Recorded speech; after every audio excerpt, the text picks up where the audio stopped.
Hello and welcome to the 5 Yard Dynasty podcast. I hope you're all doing well. Playoffs are in the book, Liam. You've got another week to sit and not watch any Green Bay Packers. Are you looking forward to everything to come? I'm not looking forward to another bye week. I think that although it's good for the players to get a bit of a rest, I want to see more Packers games. So, but it is what it is. I'm not going to moan too much because you and a guest I'm sure you're going to introduce in a little while, we're talking about only having a 17-game season. So I can't moan of having more than 17 games. Yeah, damn straight. I'm not sure you're ever allowed to moan about making the playoffs. I think what we now is it. I think it's 11 years since the Jets last made the playoffs. So shut up, moaning. But as Liam alluded to, I am very proud to again introduce another fantastic guest. We are joined by Danny Roberts, who some of you may know as @DynastyDan1 or Dynasty Danny, depending on how you look at it. He is the final quarter of the 5 Yard Dynasty team. Danny, welcome. I've got this wrong last week, so I'm feeling pressure, but this is your second show, right? It's my second show, the first with the new setup where you get to see my lovely Boltonian face. So yeah, we've come up in the world, but yeah, I'm really glad to be here and see you guys again. It's absolutely fantastic to have you on. And so, Danny, for those that don't know, I mean, I guess how did you kind of fall into the fantasy football world? Where did you first start playing? So I mean, I've alluded to it a few times, I think, but it started off with we've talked about it, Rich, where you used to sign your name down, write it in a newspaper, send off your English football teams, and have to do your transfers the same way. But when fantasy football, the real football, as I like to call it, this football, came to the UK, it was just something that I really wanted to do. So I was joining leagues with people I didn't know, joining the NFL official leagues.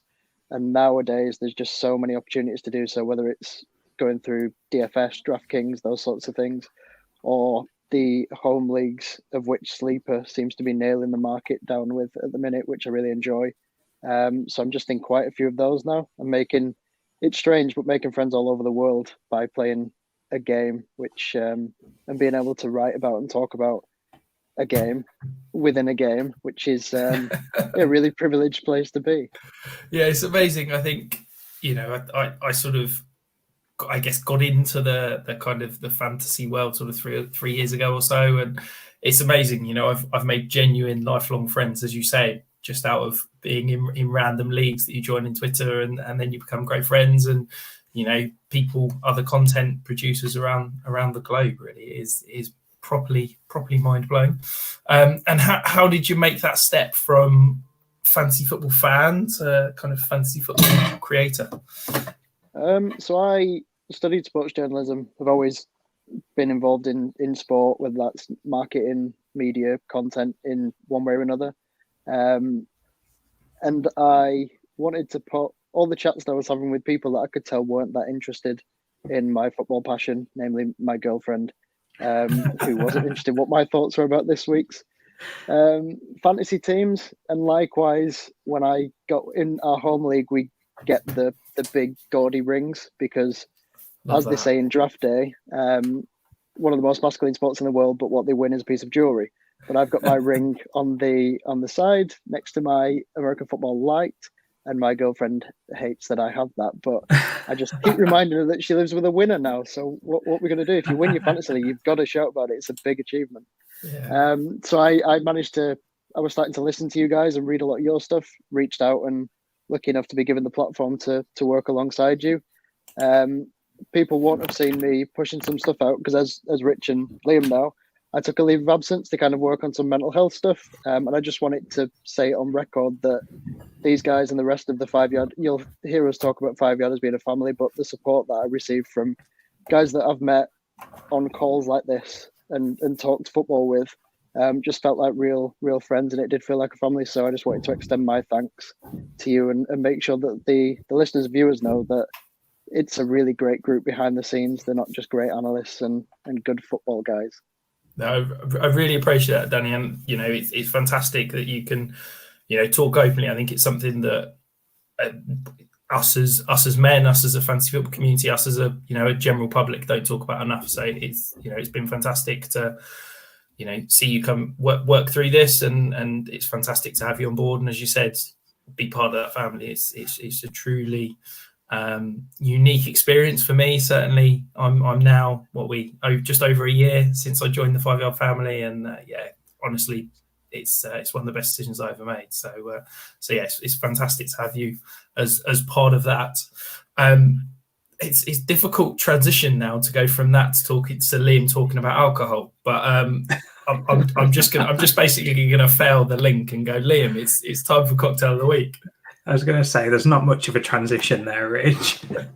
I was trying to be smart and think up some sort of. If I felt like I came into this feeling really happy and excited to be back, and then I remembered that I'm a Vikings fan that's missing out on the playoffs, and Liam is a Green Bay fan that's entering the playoffs. And I don't mind teams entering the playoffs as long as that's not Green Bay. And now I'm feeling slightly down again, but I'm sure I'll be cheered up with cocktail of the week. You must have been miserable with the past decade then, with the amount of Packers playoffs. Sorry, I'll just carry on with the cocktail. Fan, I'm miserable for the past decade. I'll carry on with cocktail of the week to try and cheer you up, Danny. So this is a summer cooler. We're not in summer, but I needed something summery today. It is just orange juice, cranberry juice, and amaretto. It's very easy to make. I didn't even have to measure it. I just knew the parts, and you put it all in. It's actually really easy. It just tastes really nice as well. By you didn't have to measure it, so basically you just poured a load of alcohol in a glass and made it look pretty. Yeah, and basically, yeah. Once you just count. Once it looked pink, you were happy to go, yeah. Of course, yeah. As soon as it's pink, just to annoy you. Yeah, fantastic, and not nice, fresh, refreshing on this nice cold winter's evening. It is indeed. As I said, I needed something summery because I'm missing the summer sun. It's way too rainy and drizzly at the moment. So you live in the Midlands. I'm not sure what you're expecting.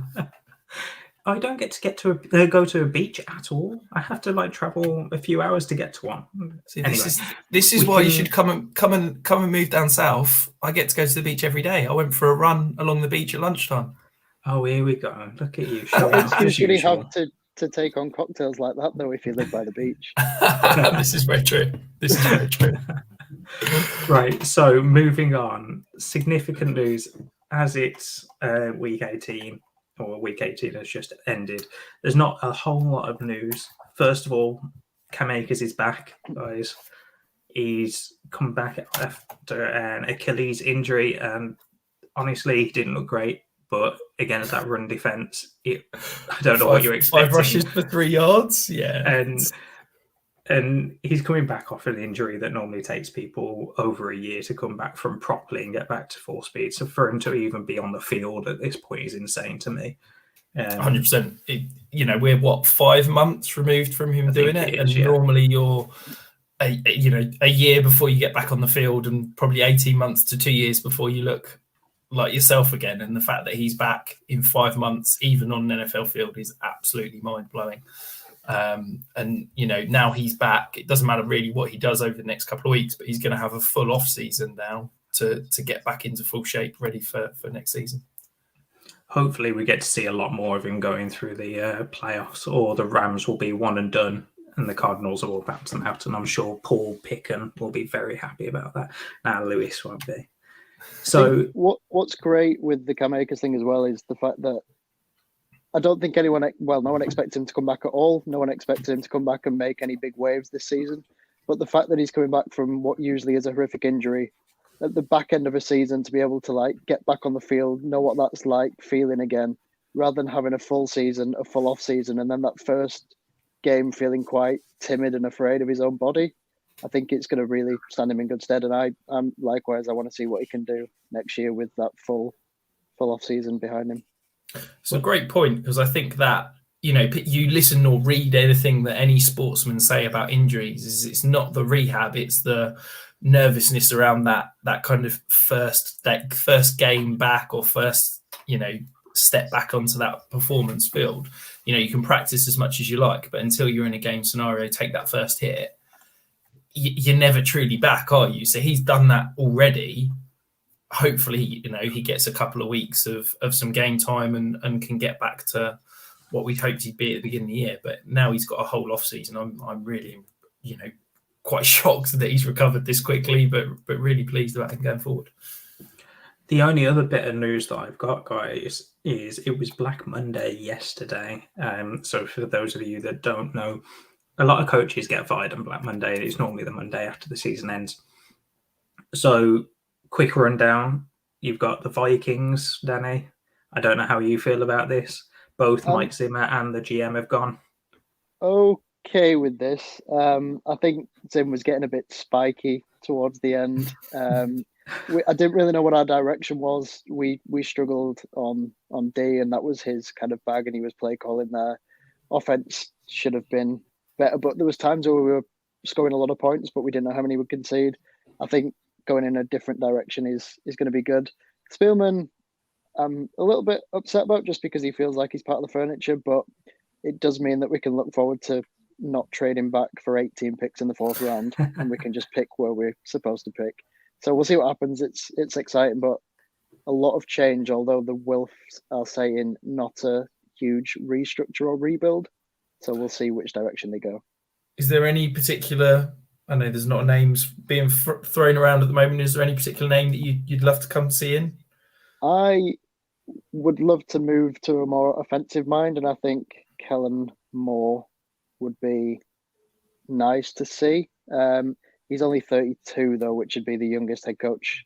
Well, there's players that were playing this week that have got about 10 years on him. So it'd be a big step. But the way he's transformed sort of the Cowboys and their... Because obviously, Liam, you'll have views on how much the current Cowboys head coach as a coach.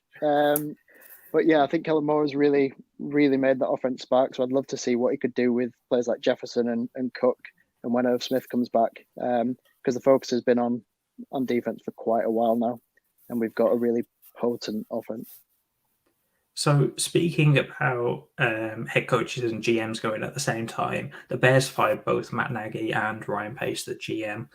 And then the only other firing as of today is Brian Flores from Miami. So that takes the total number of head coach vacancies up to 6, with the Broncos, the Jags, and the Raiders also added to that list from in-season firings. Guys, is there any one of those that you would take over everything else?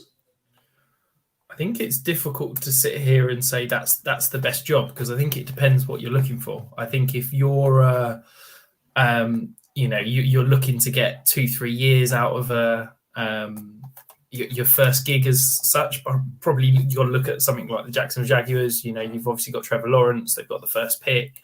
They've not got much else. So I think you can probably convince ownership that you need 2-3 years to really kind of test your mettle. But for me, I'm really intrigued by what the Raiders do. I know that there's talk they might keep Pit Boss on for a little bit longer.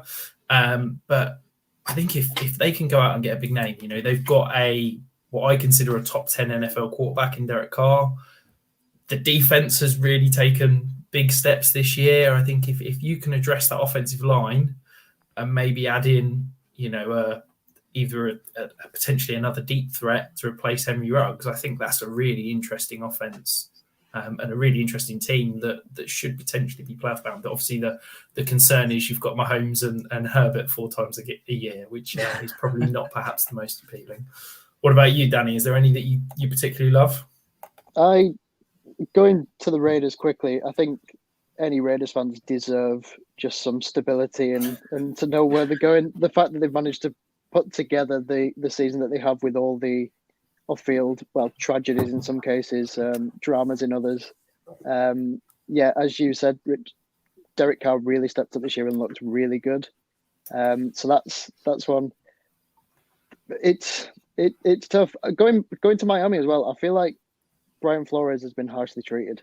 I don't know what you guys think, but it felt like a rough fire in there. And he managed to turn around what looked like a diabolical team at the start of the season into not a great team, but a serviceable team, which proved it had quite a few good moving parts. So that's something I'd be interested in. If I'm sitting here looking at what jobs are available as a Vikings fan, I'm taking the Vikings. But I think as a non-Vikings fan, that is a team that's either set up to win now or can do a really, really good job over the next couple of years and build into a decent, challenging side. I think with Miami, you could spin that story either way, and I think that's a massive thing. So Flores, for those that don't know, had 3 losing seasons, missed the playoffs, and they were meant to be the up-and-coming team, and then the Bills took over as the up-and-coming team in the AFC East. But then when you drill down into it, he was 24 wins to 25 losses in his overall tenure as the Miami head coach, and he only just missed the playoffs twice in those 3 years. It's not like he was a horrendous head coach from those point of views, at least. I think I've heard reports of things where the team wasn't overly happy with him, and I think firing him as the head coach but not the GM says a lot about the firing, but as a personal point of view anyway. I think it's an interesting thing for the Tua situation. I know there's been a few reports that there were some F-bombs from Tua directed at Brian Flores in the last couple of weeks. And I think that, if you're Tua, I'm not sure I ever get over being given the starting job, then being pulled several times for Ryan Fitzpatrick in your rookie season when you're the franchise quarterback. And I think that if I'm Tua, I've probably never got over that. I mean, I don't know if that says a lot about me as a person that I'd never get over something like that, whereas perhaps a professional athlete should. But I think that once he started doing that, it was always going to be difficult between him and Tua's relationship. And I think if Miami are saying kind of Tua's the guy for next year, which I think is kind of what they're saying, then I guess they needed to pick one of them. I couldn't see them the kind of surviving both as such. But I think the only reason you want it, or the only reason you couldn't get over Flores basically sitting Tua is because it was Ryan Fitzpatrick. I think if it was any other quarterback, you'd have been fine with it. But because it was Ryan Fitzpatrick, you just couldn't stand it. But exactly. But if you're a high drafted, no, I get what you mean. I do get what you mean, but it's still funny that it was Ryan Fitzpatrick of all quarterbacks for you to pick up on. Yeah, but it's like if Matt Nagy had given Justin Fields the job and then benched him for Andy Dalton. Like I would never have forgiven, Matt Nagy if I was Justin Fields, quite frankly. But enough talking about head coaches. Let's dive into the main bulk of the reason we're here. So we're continuing our Dynasty positional review. So what we're going to do is we're going to run through kind of the top 12 finishers at the position for this year, plus a couple of kind of notable other options, and basically talk through what we think about them, their kind of Dynasty value going forward, and where we kind of sit on them. So we'll start at the top in what has been perhaps the most mind-blowing season I think I've ever seen from a receiver. I think some of the Calvin Johnson years in the sort of 10 years ago were perhaps up there, but I'm not sure. We expected that from Calvin Johnson. I'm not sure anyone expected this from Cooper Kupp. So, Danny, coming to you, Cooper Kupp, wide receiver 1 on the season. Wide receiver 1, I think, in terms of yards, receptions, touchdowns. What are you doing with him from a Dynasty perspective moving forward? I was trying to buy Cooper Kupp hard before this season in every league that I had. I picked him in pretty much every best ball I was in, and all my Dynasty leagues I was trying to get him. I can't sit here and say I knew he was going to have the season that he had. I just thought that Stafford was going to be a huge upgrade and find him a lot more than Goff was doing. I think at this stage, I don't know what you could say his price would be. He's a strange one because he's had the season that he's had. He's 28, but he's only got 4 years in the league. He's got less tread on the tires than a lot of others. And it's hard to give up on a player like that when he's probably won league single-handedly for people. I think he continues on the trajectory he's on. We're going to see a decline next year, I think, because this is a hell of a season. But I don't think by much. I think he'll still be buzzing around this area next year. So I'd be keeping him at this point. But that's only because I don't know if I'd be happy with whatever I got for him, because I wouldn't know what that price should be. It's a tough one, isn't it? Because I think that, because he's had this insane season, he's been a solid kind of fringe wide receiver 1, wide receiver 2 for a few years. But to break out in this kind of sense, as you said, at age 28, it's difficult to go all in. And, he's currently the wide receiver 6 in ADP. It's hard to get him higher just because of that age piece.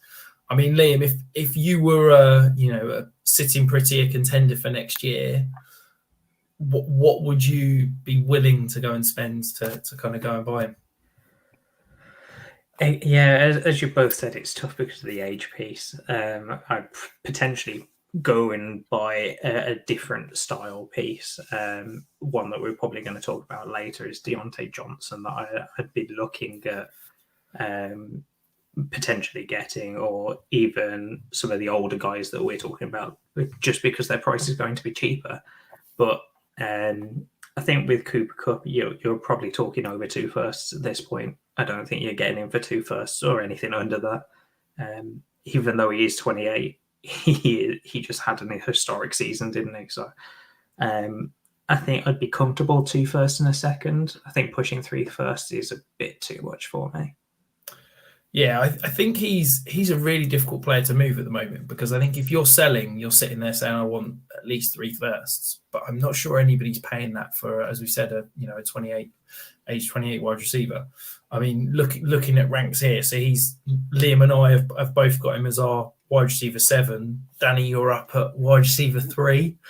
I mean, do you foresee, what are we talking, 2 years? Do you think he's got a 3rd year in there that he can keep producing? I'm purely looking, because I balanced this out on the age, because I saw the 28, but the fact that he's 4 years in the league, he's got less tread. I think if he keeps his body right and he stays healthy, that he can continue to do this. If you get sort of Van Jefferson going, you get... I've never been... This is probably going to get me in Rich's bad books, but I've never been a Bobby Trees fan. If he... I thought you were going to slander Tutu Atwell then. Yeah, I thought that's where it was going as well. Well, I can do if that's the way we want the show to go. But, yeah, I think that... Because all season I kept thinking, look, the game plan. Stop Cooper Kupp after like game 6, game 7. I'm like, stop him. And nobody could. And I think that was down to... Because it's the first year that Stafford's been there. So the fact that they built that relationship so quickly, and then we'll have even more to go off, and it being such a good offense, I just think he's got 2-3 years left. I've got him this high just because I think he wins a couple more leagues if you're looking for a top receiver that's going to consistently put up points, because he's shown this year that it's not just big points, it's consistent big points. And that's something that you don't get with a lot of guys. I mean, his season finishes, so he's had 7 top 5 weeks. 14 of his 16 weeks he finished as a top 12. Like, if you're getting a wide receiver 1 14 out of 16 weeks, I mean, you basically can't say enough about how insane this season was. I think for me, the one thing that makes me perhaps a bit more positive on Cooper Kupp is I think that, he's not a great athlete. And I'm using that in terms of NFL terms. Of course, he is, a fantastic athlete, but he's not an elite athlete in the NFL world. And I think that, to me, that's almost a good thing as he begins to age, because he's not relying on, elite speed or that kind of thing to win. He wins because he's a fantastic route runner and he can move all over the field and he does all the little things well. And that's the kind of thing that will continue with him over these next few years. So Liam, I'm going to come the wide receiver 2. I'm going to come to you first as he's kind of your boy. So Devonta Adams, he finishes the wide receiver 2. He's again, in a similar range to Cooper Kupp. So he's currently the wide receiver 5 in ADP. Are you concerned that this could be the beginning of the end with Devonta Adams being a free agent, Aaron Rodgers potentially leaving, or do you think it's potentially a decent time to buy, one of the elite wide receivers because people are getting off him because of his age? I think if there is ever a time to buy, it's now, because there is a dip with the free agency rumors and stuff like that. I've also seen rumors from Packers Twitter that we're going to franchise tag him. Obviously, that is 2 months away, so we're not going to know anything like that. But that there's still a way for Devonta Adams to stay in Green Bay, and there's still a way for both Rodgers and Adams to stay in Green Bay. But I am really skeptical about his future. I do have him as my wide receiver 3 just because I'm so confident about his skills, his route running, etc., that I think if he goes anywhere else, he can still perform in a top 12 capacity. But if he does go and Rodgers goes, then I'll be looking at dropping him a little bit. I don't think I'll be dropping him too much, though. Danny, you're a little bit lower than consensus on Adams. You got him as your wide receiver 7. Do you think is it the Rodgers concern? Is it the age? What's the big worry for you?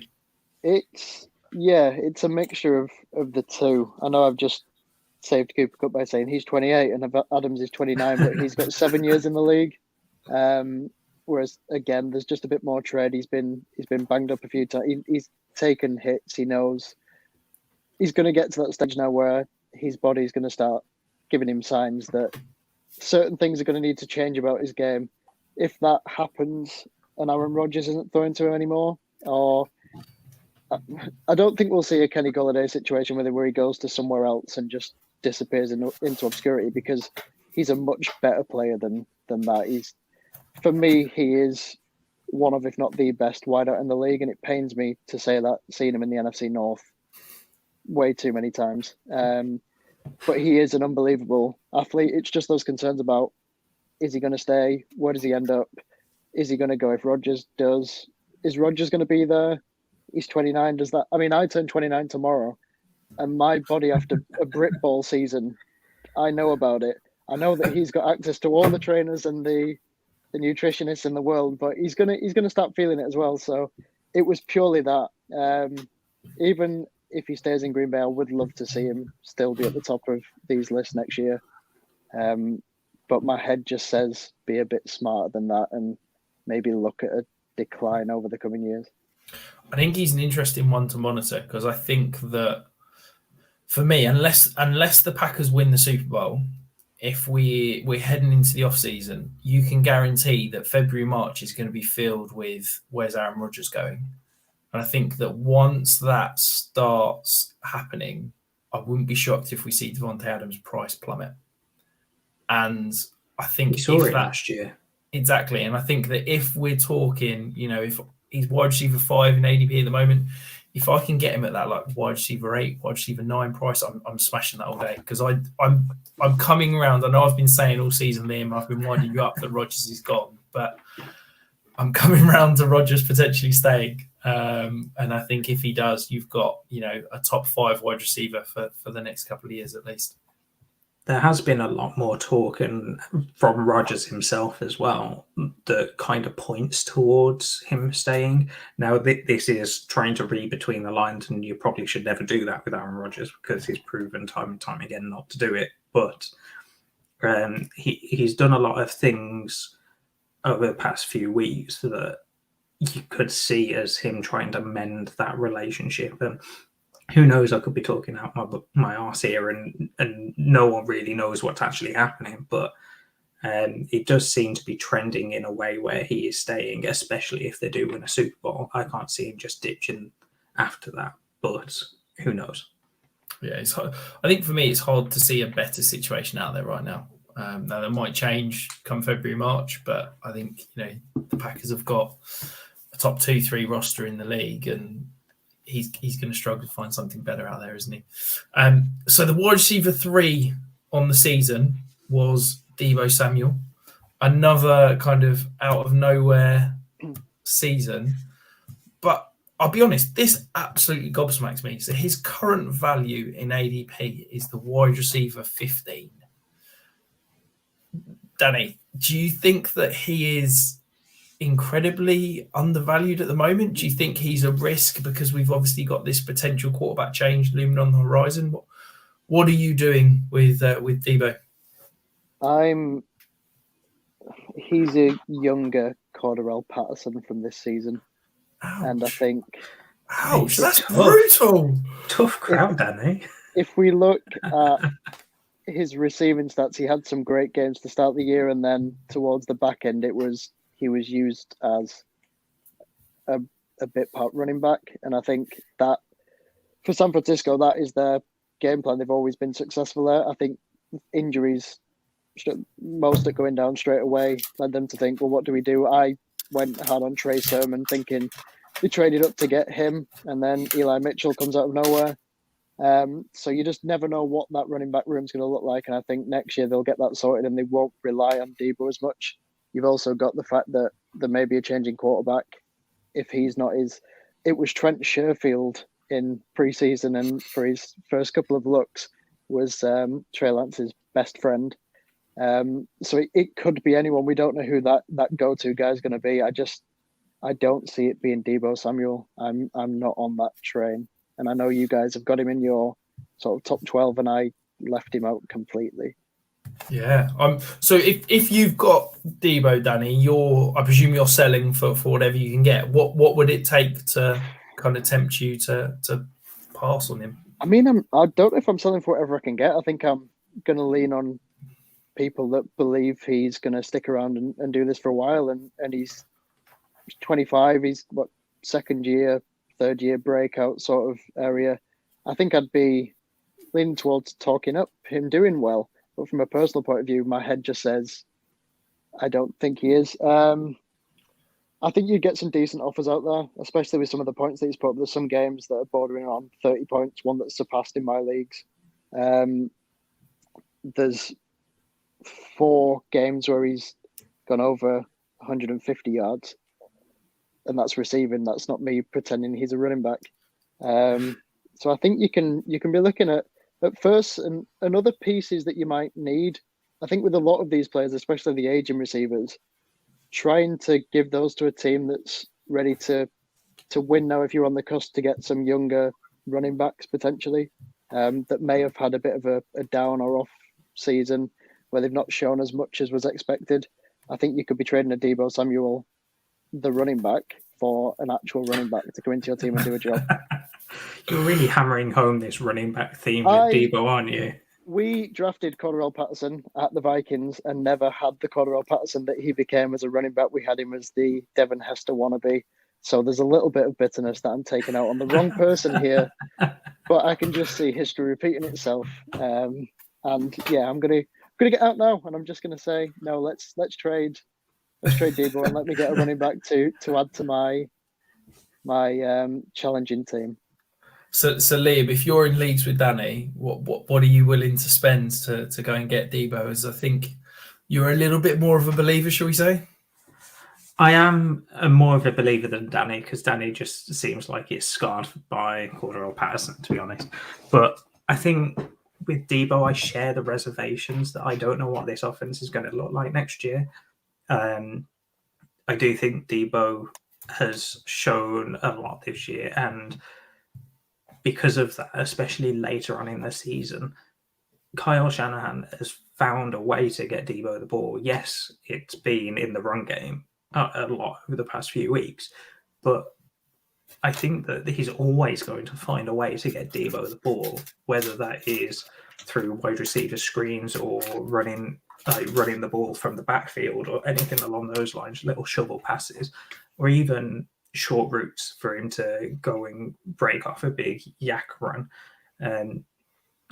I think he's always going to have that opportunity with Kyle Shanahan's the head coach, and I think that's going to stay for a while after he just traded up, spending 3 firsts to go and get Trey Lance.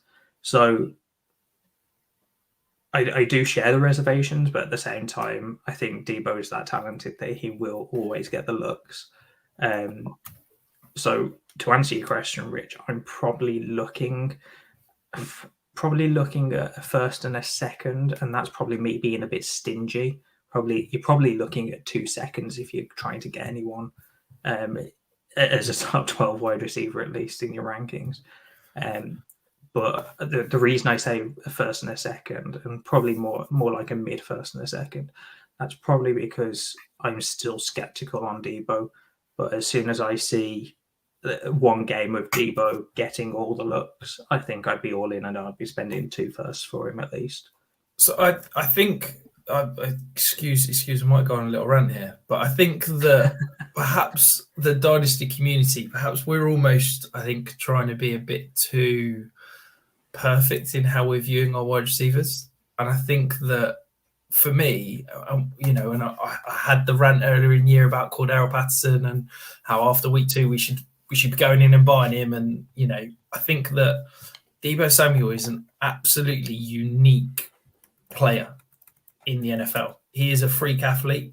He is a guy that, and this phrase gets bandied around all the time. I'm guilty of it. I used it with Cooper Kupp in that he lines up all over the place. But Devo Samuel literally does line up all over the place. And I think that you've seen now throughout an entire season of him being used all over the place. And he's averaged almost 21 points a game. Like, he's produced from a fantasy perspective. I think Kyle Shanahan knows what he's got in Devo Samuel. And I think that the fact that he is, a 25-year-old that has just finished as the wide receiver 3, yet he's currently being valued as the wide receiver 15 in ADP, that for me screams massive bargain. And if people are concerned about Trey Lance, if people are concerned about him playing second fiddle to George Kittle, Brandon Ayuk, great, because this is a guy that, of every receiver that we're going to talk about, he's got the highest racer, which is basically the conversion rate of air yards to actual receiving yards. He's at 1.34 there. No other player is above 1.3. I think that he can do more with less. And I'm really excited if maybe I need to go and send out some more offers quickly before this pod gets released. But I think that Debo Samuel, I don't think you can pencil him in as a top 3 receiver probably again. But I think if you're getting him at wide receiver 2 prices, I think he's probably going to be a wide receiver 1, over the next 2-3 seasons. And he's only 25. And I think that offense is only going to take a step forward when it moves to Trey Lance. And yes, there'll be some hurdles to overcome. Yes, there'll be some bumps in the road. But this isn't a guy that is so reliant on elite quarterback play because of how he gets his points. I mean, he just had Jimmy G. He's not relying on any elite quarterback, is he? But at least Jimmy G is, he is an accurate NFL quarterback. He's got a quick release. He can get the ball out quick. It doesn't matter what quarterback comes in. You could stick Ryan Fitzpatrick in this offense and he can hand the ball off to Debo. He can throw screens to Debo. Exactly. And that's what I'm saying is that people are worried about Trey Lance saying, it could impact Debo. I don't think the offense is going to take a step back as a whole. So I think there's going to be the same number of opportunities there. If Debo Samuel was a traditional X receiver who was getting 30-40% of his targets 20 yards down the field, and he was reliant on that elite accuracy from a quarterback, then yes, I'd be concerned transitioning to Trey Lance and a big change of quarterback and, that the impact that could have on him. But this is a guy that does most of his damage on that short to intermediate. You talked about getting the work in the screen game. You talked about getting the work out of the backfield. Any NFL quarterback can make those throws. Any NFL quarterback can turn around and hand the ball off to Debo. So if we can get him at a discount this offseason, I'm really intrigued. And I think, this pod is telling me that I need to go out and buy more Debo shares because I certainly don't have enough. I mean, when you're praising him by saying Ryan Fitzpatrick can get him the ball and he'll do well, I think that's all you need to know. That's the seal of approval from Rich. Exactly that. There was something great from Rich there that my concerns came from the start of the season. He did well because it was when Brandon Ayuk where was Brandon Ayuk? He was too thin, he was too fat, it was a Tuesday, all these different excuses. Kittle got injured as well, so he had some big games then when they were looking at receiving. It was the running back concern. They were just playing everyone at running back. But something you said about Lance there is he will run. He'll do a lot more like that. But there might be the short intermediate routes or checkdowns where you'd want someone like Debo and that explosiveness to make a few plays. And you sold me a little bit on the price. If you can get him at the prices that you were saying, Rich, I think I'd be tempted. I don't think I'm fully swayed, but the rant was very good. So if anyone comes with an offer from Rich, accept it. But I think you've made some very, very valid points, and maybe it is just the ghost of Cordarrelle Patterson III that's making me feel like this. I'll count that as a win, and then we'll move on to perhaps the most hotly debated topic at the moment, it feels like, in Dynasty circles. So the wide receiver 4 and the wide receiver 5 on the season, I'm going to lump them together because it feels like they're going to spend the rest of their career being lumped together. So we've got Justin Jefferson was the wide receiver 4. He's currently the wide receiver 1 in ADP. And then Jamar Chase was the wide receiver 5. He is the wide receiver 2 in ADP. So Danny, I feel like as a Vikings fan, I can already kind of read your mind and know where you're going here. But where's your Dynasty wide receiver 1? Who would you rather own out of these two? I didn't listen to the question. I was just griddying in my bedroom. But yeah, Justin Jefferson, I think he really looks the real deal. We saw Thielen having injuries this year. Irv Smith was out. You throw into KJ Osborne and Tyler Conklin, who both did admirable jobs, but Jefferson was still putting up points and looking great, even though a lot of, any defense we faced was kind of focused on him. And I think going forward, whether we keep Cousins or the new coach and GM look a different way, you could do a whole episode on where Kirk Cousins needs to go or ends up. I'm gonna break some news for you here, Danny. Kirk Cousins is going to be your quarterback next year. You might bring in a rookie, you might bring in someone else, but with that contract, Kirk Cousins is going nowhere. It was wishful thinking. But yeah, I think he's a very accurate quarterback, and when you throw into players like Justin Jefferson, they can either do it after the catch, they can do it down the field. He just looks the real deal. Jamar Chase, just to touch on him, I think they are going to be lumped together for the foreseeable. They seem to be the elite sort of breakouts. Jamar Chase in his first season, from preseason when we were told that he couldn't see the ball without the white lines on it, like at college, and that the ball was too big. Like an NFL player would have never seen a ball before in his life when he was playing all his life. That baffled me, but I kind of bought into it a little bit. And he started to see big looks down the field from Burrow, and it was sort of really deep balls that were adding to his yardage. And then towards the back end of the season, he won quite a few playoff/championship games with like a 50+ point week when he went over 200 yards and did all he did. So, and that's in his rookie season. So I just think I'd take Jefferson just because I've seen more of him. But Jamar Chase just looks like he's going to be head and shoulders above sort of the rest of the pack with JJ going forward. What about you, Liam? Where are you sitting? I see both sides of the argument. So I think I spoke to Kev on Twitter not too long ago, so Kev White from the Dynasty Wildcard podcast, because he put out a tweet very similar to what the conversation we're having now. And I responded saying that I think Justin Jefferson is going to be, or is my wide receiver 1 at least. But I understand both sides of it. So Justin Jefferson has got the extra year in the league, which is where I'm coming from. You've seen it for a second season, him be a top 12. I think he was top 5 last year as well. Top 5 wide receiver, or top 6 at least. Whereas with Chase, it's kind of a not a one-off, but it is his first year doing it. On the flip side of that, you've got Chase as the extra year. He's younger. He's got the extra year on his contract as well, and he's tied to a younger quarterback for a longer time. And sorry, Danny, I don't know whether I need to say sorry for this, but I think Joe Burrow is better than Kirk Cousins. So Have I think Have at it. So I think I understand the argument for Chase. The only reason that I'm going with Jefferson is the fact that we've seen it 2 years running now, and I can't see him slowing down outside of injury, which, as we've spoken about many times before in the past year, Rich, you can't predict them. So there's no point in really thinking about it until it happens. Yeah, and without wanting to sound like I'm just echoing what you guys are saying, I'm pretty similar. Look, yes, Jamar Chase put up better stats in college where they played together. Jamar Chase, has had a better rookie season than Justin Jefferson did. And Jamar Chase is tied to the college quarterback that he had those, elite records with in college.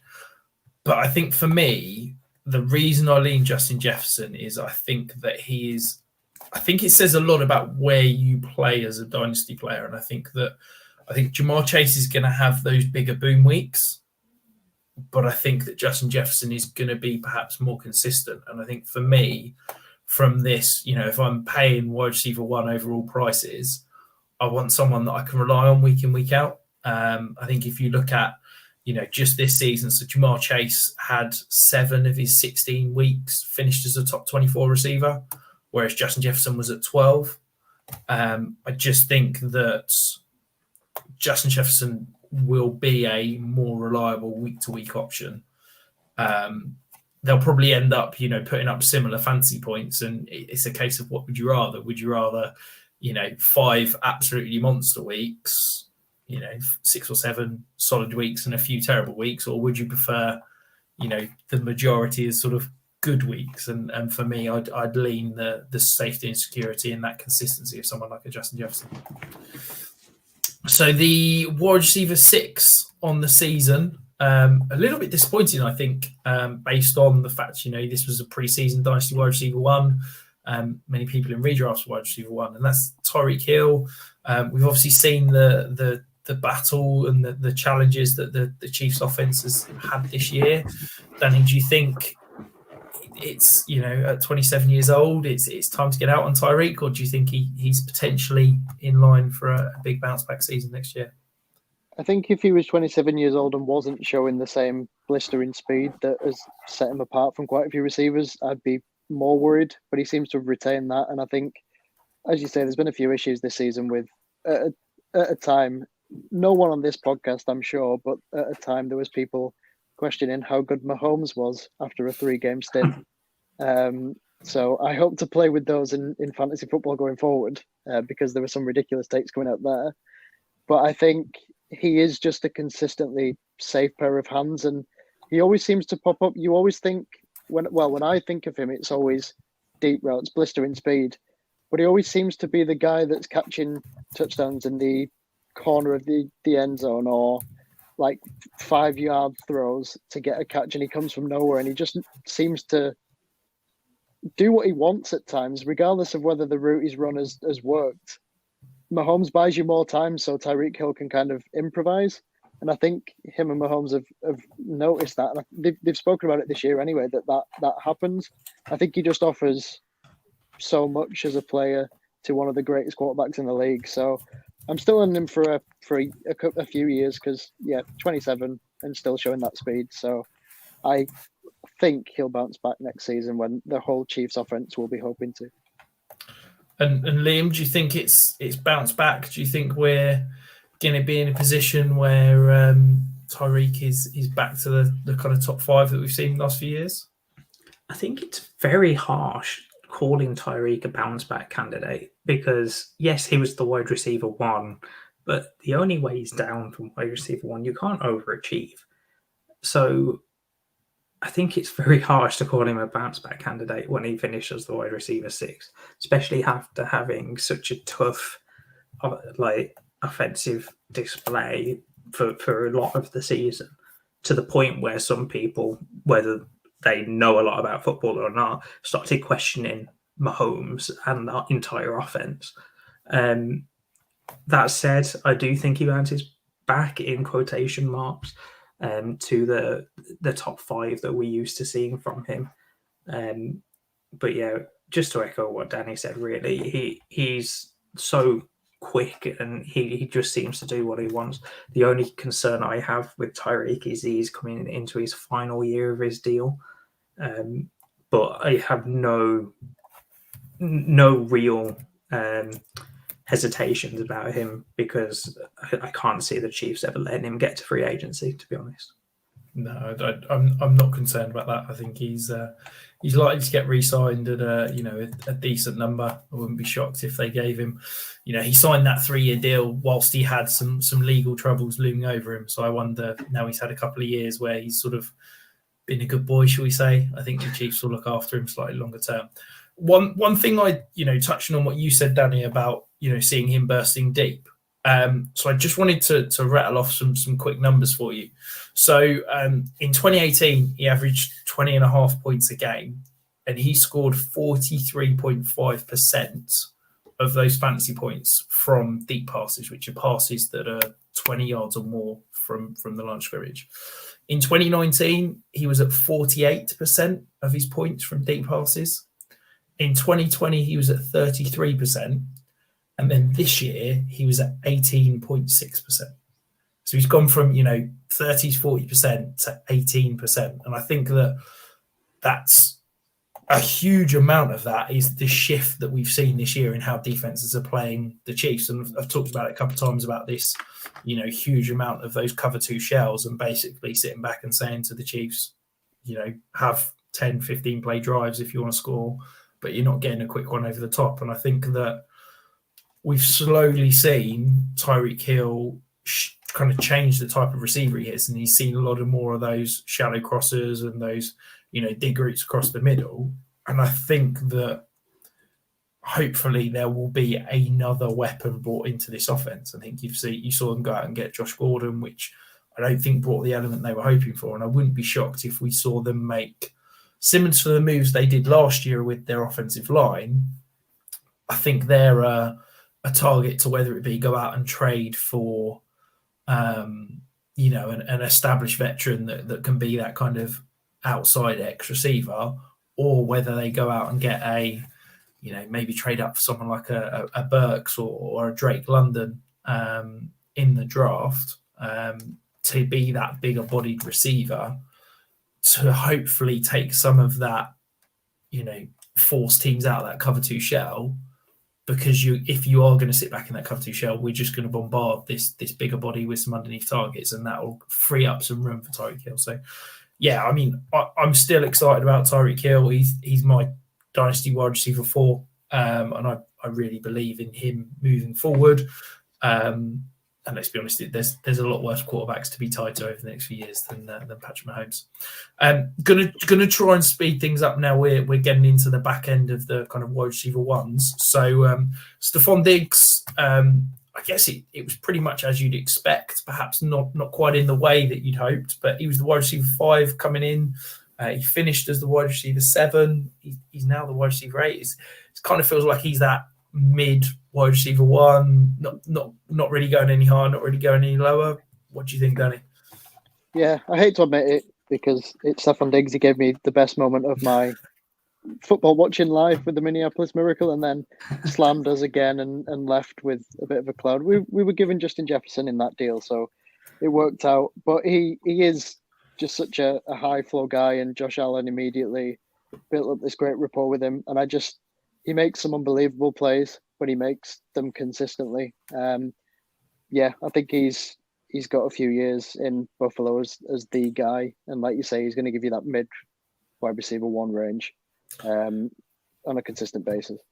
I do wonder, Liam, if he's, I just said there, he's sort of, he's wide receiver 1. We've sort of brushed over him. Do you think he's almost entering that unsexy, perhaps a value at the moment? I don't know how much you can say of value at ADP wide receiver 8, but I do think that he will put up consistent points like what he's done this season for the next 2 years. He is going to be in Buffalo for the next 2 years. The thing that I have struggles with, he does have a significant savings on him if the Buffalo Bills decide to cut him. I just don't see any reason for them to cut him. when I say significant, I mean 2023, they would save roughly 14 million by cutting him. But I don't think you're ever going to cut Diggs. I think that contract will get restructured if they ever needed to save anything there. I don't think he's a value yet, just because I think this is kind of where we're going to see his production for the next 2 years, and it might not be pretty like it wasn't pretty this season. There were weeks where you just didn't see Diggs, and then there were weeks where we saw a lot of him. But yeah, I think this is roughly the range that you kind of see him go. At the moment, I have him as wide receiver 11 in my rankings, just because I think certain players just have the age and are tied to better situations than Diggs, and that's crazy talk coming from or for a guy that is tied to Josh Allen. Yeah, and so moving on to wide receiver 8, I personally won't spend much time talking about this. I think people have probably heard me talk about him far too much over the past 18 months. It's Deontay Johnson, one of my very much true loves. Danny, do you think he's currently wide receiver 11 in ADP? It looks like he's going to have a new quarterback next year. Do you think he can sustain this kind of late-end wide receiver 1 price, or do you think that a new quarterback coming in could be a good opportunity to move off Deontay? I hope that a new quarterback coming in leads a lot of people to sell him, namely to me and you, Rich. I'm guessing. I'm hoping Liam feels the same. I already own him in most leagues, so don't worry about that. If you can have the productive season that he has had this year, with Juju going down, Chase Claypool being sort of boom or bust, and having the corpse of the once great Big Ben throw into him and still putting up those numbers, if you get anyone, whoever that turns out to be, that's accurate and gets him the ball, he's going to make things happen. So, yeah, I think he's probably going to be up there top 10 for the next few years. I'm hoping that people see him as a lot less than that, but I think that's probably his floor for me. I just think he can really go on and do some great things. Liam, are you concerned about the new quarterback? No, I'm with Danny. The only thing I'd say is interesting is he's coming to the end of his contract after this year, after the 2022 season. So he might not be in Pittsburgh. I can't see them letting him go again because he's done so well with Big Ben, or the corpse of Big Ben, as Danny put it. I can't see them letting apologies, him go. Ben. Trust me, you never have to apologise to Big Ben for anything after. Should we say with his reputation, the bloke doesn't deserve any apologies. Yeah. But let's bring it out the gutter, guys. Deontay Johnson, I think I've got him as my wide receiver 10, and I'm the lowest out of all three of us. I think that says everything the listeners need to know from what we think of him, to be honest. Yeah, I think he's entering that territory for me as best route runner in the league. I think he's very much in that top 3 range now. I'd probably throw Stefan Diggs, Keenan Allen, and maybe you could argue sort of Calvin Ridley or Jerry Jeudy, but he's very much in that tier for me. And I think that it doesn't matter whose quarterback's going to be, the guy just gets open. So I'm not concerned at all. The next two, again, I'm going to lump these two together because I think they're an interesting kind of case study. And that's Mike Evans, who finished as a wide receiver 9, and Keenan Allen, who finished as a wide receiver 10. So these guys have both dropped significantly in their ADP, despite putting up wide receiver 1 seasons. So Mike Evans came into the year as the wide receiver 19. He's now the wide receiver 25 in ADP.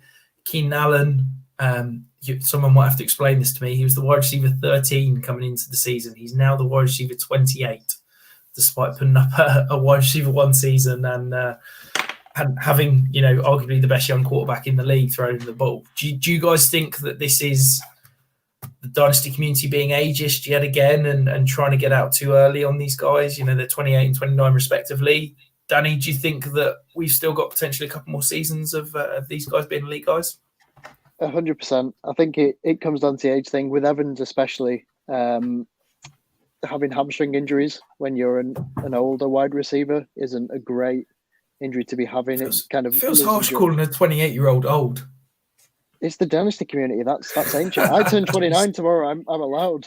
He's 29, turning 30 next year, by the way. So yeah, you're looking at those ages. I think that people are when you're talking about players like Jefferson at the top end of it and Jamar Chase. When you start to look at Evans and Allen, it feels like they've been around for so long that they should be older than they are, and it's just the experience thing. I've in my home league, especially, which is the one that I'm keen to win year on year, I've got them both and don't plan on moving them because I think they are some key pieces. When it comes to drafting going forwards or prices, I think people are going to have different views, but it does become an age thing. Old for the sport of American football, not old in life. That's me getting myself through my birthday tomorrow. So I think these two are two of my favourite buys in the off-season. If I'm a contender, Yeah. these are guys that I'm looking at to go and acquire because I think that, particularly as people start to get infatuated with the rookies and we start, the yearly cycle of being age obsessed. I do think that if you're paying wide receiver 2, potentially even wide receiver 3 prices for guys that I think you can pencil in as a wide receiver 1, early wide receiver 2 over the next couple of years, I'm feeling very confident if I'm a contender and I'm rostering those two. We've talked to Liam about a couple of breakouts this year that kind of came out of nowhere, but perhaps the biggest out of nowhere player finished as wide receiver 11, and that's Hunter Renfrow. So in August ADP, so DLF, they went 96 receivers deep, and Hunter Renfrow was not drafted as one of those top 96 receivers. He is currently the wide receiver 33 in ADP, but obviously, as I said, had that, quite frankly, breakout year. Do you think that we can buy into Hunter Renfrow for next year, or do you think that it's, he's going to settle back into that wide receiver 3, wide receiver 4 range and just be a bit of a plodder moving forward? I mean, when you say buy in, his current ADP is wide receiver 33, and I think that's perfectly fine with what we can expect from him next year. My biggest concern is a lot of his high scoring point games towards the end of the season was because of Darren Waller being out. Now, to start the season, he still wasn't bad. Let's point that out. He still wasn't bad. He was still a really good wide receiver, but he scored and he was at the forefront of people's minds because Darren Waller wasn't around. I think maybe the new coaching staff comes in and decides to bring in a wide receiver from the draft, and I keep banging on about it, and I'm going to keep banging on about it for the next few months. The wide receiver free agency class is looking great. So who knows that they could bring in 2 good wide receivers, and that significantly hurts Renfrow.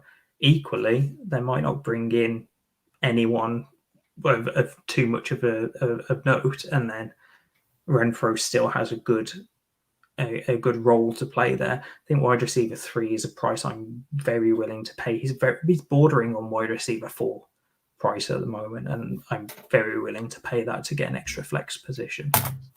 And Danny, do you think this is again the Dynasty community becoming infatuated with the sexiness of younger and other players, and the third and Renfrow is just perhaps not so sexy, so he could be a great value again? Yeah, I think that's the first time in his life that Hunter Renfrow has been called a sexy American football player. I drafted him in a few leagues because of third and Renfrow, and I thought it'd be nice to see where his career went, and I wanted that to be on my rosters. But he's just a player that I would never feel comfortable starting because I don't think he's going to make any big splash plays. From listening to Derek Carr interviews this year, he said how safe a pair of hands he is. He breaks tackles. He's always looking for the ball. He's always in the right positions. But then with all the issues that you've had with Waller injury, Brian Edwards not playing out as people thought it might, Deshaun Jackson, Zay Jones are in there, and then the Henry Ruggs. Hunter Renfrow was the guy that you kind of had to throw to. I don't think he continues down this route, and he's just not someone I feel comfortable ever starting. So I don't think I'd really roster unless I was desperate. Yeah, I think it's an interesting one because I think his he's one of these guys that you're probably going to find the next couple of years, his production will outweigh his price almost every year. And I think he'll be undervalued. But as you said, it's, if he's your wide receiver 4, then yeah, you're probably feeling good. But I just can't get excited about him as a, wide receiver 2, wide receiver 3. And yes, he feels like he's not got the ceiling that others have got because of that sort of kind of possession nature. But he did have 2 top 5 weeks this year. But I do tend to agree with you. I think he's my wide receiver 30. So I can't sit here and say he's a great value when I've only got him around 3 spots ahead of ADP. So, yeah. And then the final wide receiver in the top 12 was Mike Williams, who it felt like burst onto the scene.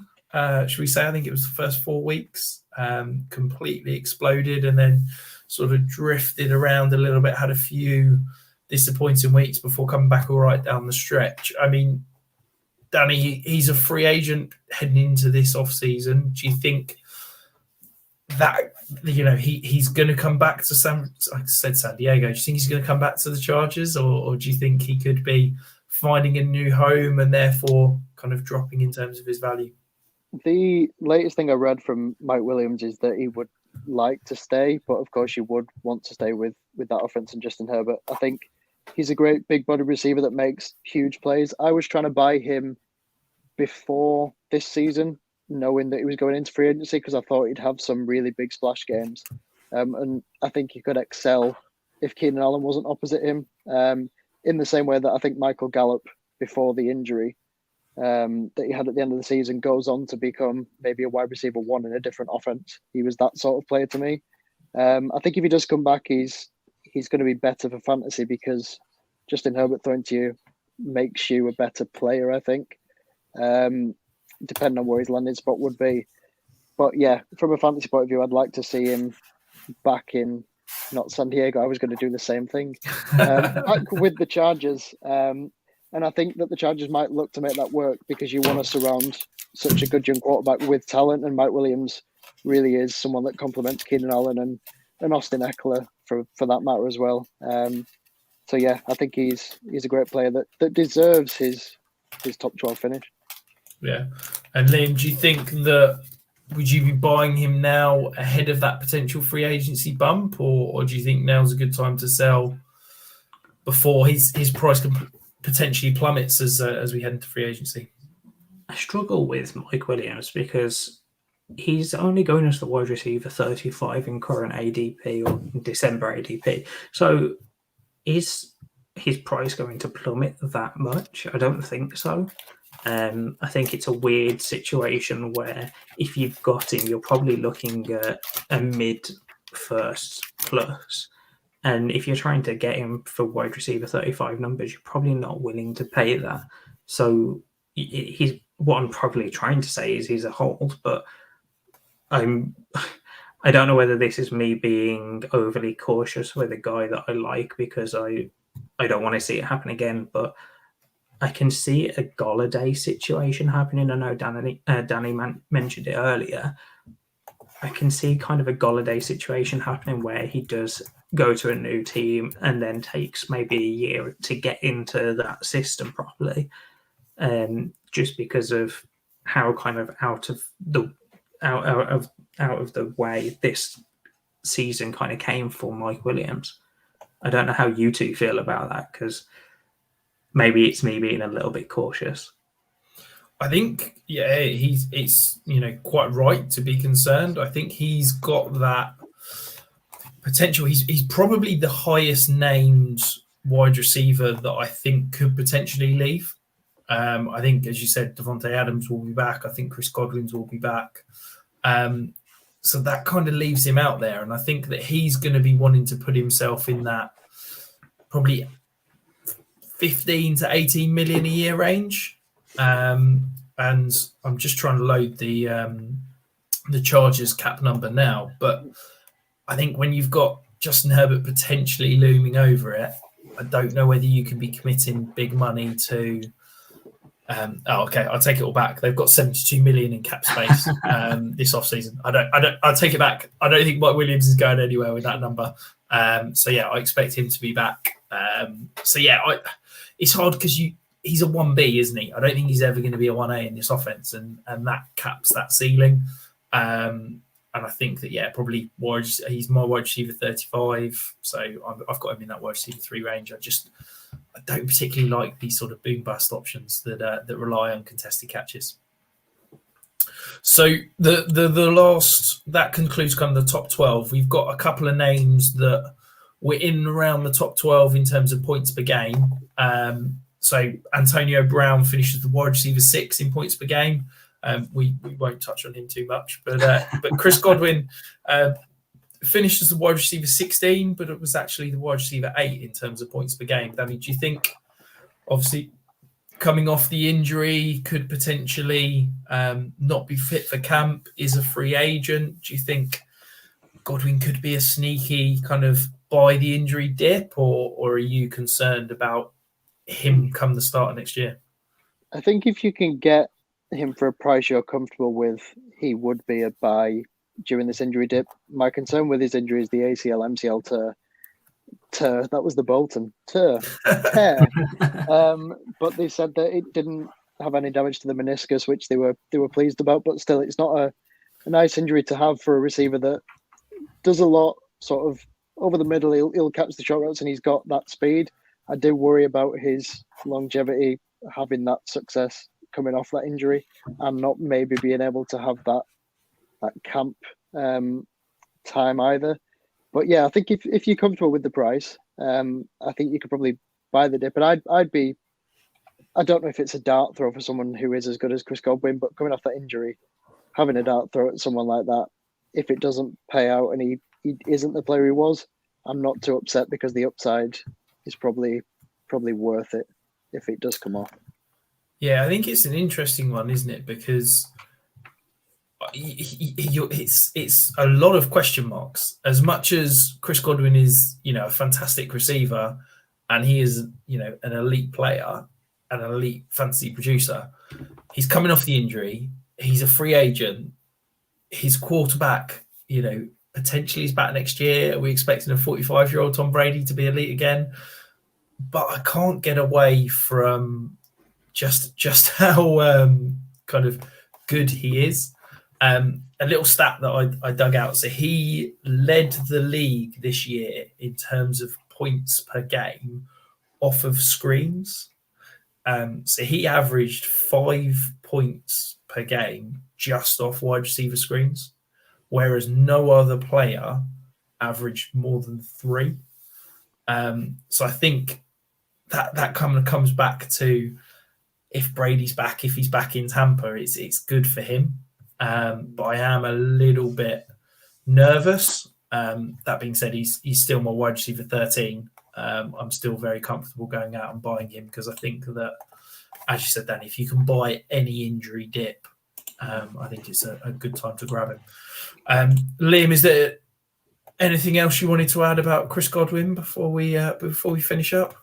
No, I think you've covered everything. The only concern for me is the wide receiver screens. We know that Arians likes to get the ball to his winning blockers, and maybe that is a pure Arians thing. I know that Matt LaFleur likes to do it as well, but it's not widespread across the league that wide receiver screens are the only way to get them the ball. So maybe Godwin does take a little bit of a dip if he does go to a new team. But apart from that, no, I have him as my wide receiver 14 purely because I moved to the guy that we're about to talk about just above him before this pod. I was gonna basically skip him and not talk about him, but now you've teased him. I guess we have to. But that's T Higgins. Go on then, Liam. The floor is yours. You can have 30 seconds on T Higgins. Purely because of his points per game stat. I saw him as the wide receiver 24 finish and didn't really think much of it. And then when I saw T Higgins was the wide receiver 13 in points per game, that changed everything for me. The fact that Chase was the wide receiver 5 and he could still be the wide receiver 13 I think kind of blew me away a little bit, and that is exactly where I've got him in my rankings. He's just outside my wide receiver, top 12 wide receivers. So I think Higgins going forward, with him being young, that receiving core with Boyd and Chase is very stable for the next few years contract-wise. I think there's no reason not to have Higgins pretty high right now. Fair enough. Yeah, hard to disagree with anything you said there. So, Danny, thank you ever so much for coming on. It's been lovely to get you back on. Where can the listeners find you and follow you and that sort of things? Yeah, so thanks for having me. It's been great again. It's always great to chat with you guys, and the time just flies by. I hope it does for the audience in the same way it does for us, because it feels like no time at all when you're talking about this stuff. But yeah, so I'm going to be returning to write exclusively for 5 Yard, and then everything will be pushed through Twitter, and I'm going to start to become more active now. I'm in a better mindset at Dynasty Dan 1 or at Dynasty Danny if you are drunk and squint. So that will be the one. A few of Liam's cocktails and you might see it that way. But yeah, Dynasty Dan 1. And that's where I'll be back. So yeah, thanks for having me again, guys. It's been great. No, thank you very much. And Liam, final word for your playoff leagues? Yeah, so playoff leagues, I've got a sign-up sheets are live. If you go over to my Twitter, it's at the FSA Tweets. It's my pinned tweet. I will be tweeting it out during the week as well. $10, and it will be going through League Safe. There are 3 different formats, so you can choose which one. You can join all 3 if you really want to, and you're really not done with scoring points. So yeah, join up to those. And then a 5 Yard plug, Rich. I'm going to be opening up Dynasty Listener League sign-ups in the next few days. I've got the form ready. I want to roll over that league because it's annoying me sitting there as a 2021 league in Sleeper. So if you go over to at 5 Yard Dynasty, you'll see that going up in the next few days, and it will become a big pinned tweet as well. Fantastic. Well, thank you ever so much for coming on again, Danny, and thank you very much, everybody, for listening. We'll be back next week. We'll be reviewing, not previewing, the tight end position with a very special guest. And yeah, thank you very much. We'll see you again next week.